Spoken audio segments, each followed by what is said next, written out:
Minister Narendra Modi has arrived in the United States.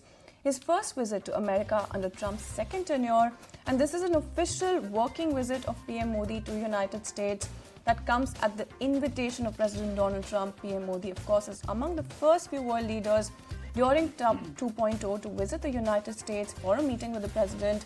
Trump as well, and US extending an invitation to him just weeks into Trump's second tenure demonstrates the kind of importance that the US attaches to India. But what's on the agenda then, and what's at stake for this particular visit? Times Network's Madhav Das Gopal Krishnan joins in with all of those details. As Prime Minister Modi arrives in Washington, D.C. for his first bilateral visit in Trump 2.0, the two leaders of the world's oldest and the world's largest democracy will be sitting down, and it will be, of course, business as usual. Now, what's very important is that not only do they have a close personal relationship and an equation that we've seen publicly in Trump's first regime, but now there are several challenging issues for the two countries. While the points of convergence and mutual cooperation continue to be very important. China, for instance, continues to remain a common factor and a threat for both these countries on multiple fronts. There's also, of course, a strategic partnership and, of course, the entire defense procurement that India has been doing from US. His own concerns, of course, of India have been expressed on multiple occasions as well. But the big issues that will have to be tackled are immigration and, of course, the entire issue of tariffs. While President Trump has in the past articulated his views on tariffs, he has also on occasion gone back on them. The case in point being Canada as well as Mexico. In the case of India, while the union budget has made some amount of concessions to the United States, will that be enough to satisfy the position that has been taken by President Trump? Will there be more, for instance, demands for investment from India's side? Because President Trump clearly sees FDI as a two-way street and not a one-way street as has been currently happening. Also, of course, purchase of American products is something that has been expressed time and again in the past. How much of that will actually be accepted by India remains to be seen as well. Talking about immigration, challenges over there as well, about the manner in which the immigration was taking place, which India has, of course, raised privately with the United States, and also, of course, continues to raise as far as this particular meeting is concerned. So all in all, a very important visit.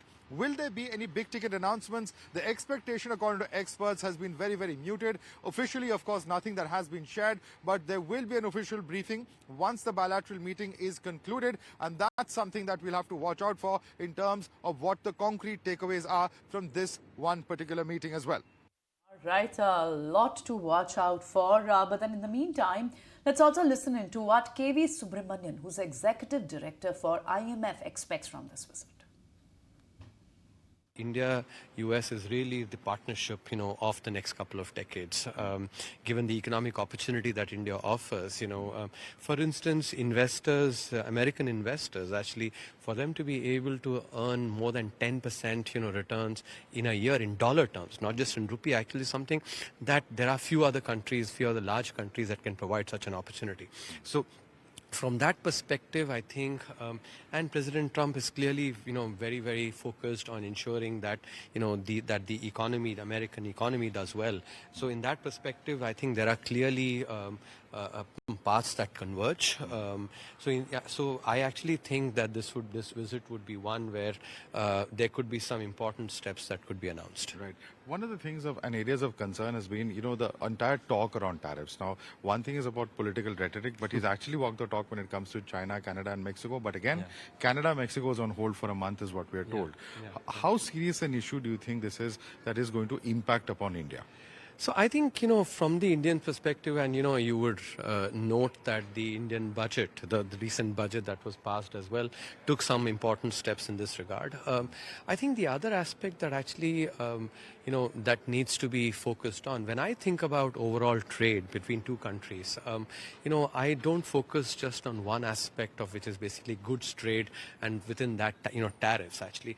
Ideally, the conversation needs to be, and especially from an Indian perspective, needs to be in the form of of a 2x2 matrix where you have both goods and services and tariffs and non-tariff barriers as well. And there is some very good research that's been done by the WTO that shows that India, for instance, uses far less non-tariff barriers. And, that research shows as well that non-tariff barriers are more subjective and are oftentimes, far more opaque as well. So this is an aspect that I think India should be highlighting as well, because, some of these non-tariff barriers also affect the comparative advantage that India has, which is on the service sector side. So in my opinion, I think, this conversation actually would be far more beneficial if it is looked at it in a more holistic perspective, not just focused on goods trade and that too on tariffs, rather than that actually across this 2x2 matrix, all the four, so goods and services and tariff and non-tariffs as well. I think that is where there can be actually a lot of common ground in my opinion. Right. Because one of the interesting things is that when you were speaking also against BRICS and imposing tariffs on BRICS, he was basically responding to a proposal about trying to de-dollarize, all this economic transactions. Is that something that is even practically possible in your view? See, when one views, at this point in time, clearly dollar is the dominant currency, and at this point in time, on the horizon, one doesn't see any other currency that can actually take the place of the dollar. So I think the dominance of the dollar in international trade and also from international reserves is something that actually will continue. Alright, then that's the word coming in from KV Subramaniam, who says that dollar dominance is something that he sees continuing and de-dollarization is not something that is on the horizon at this point. But moving on.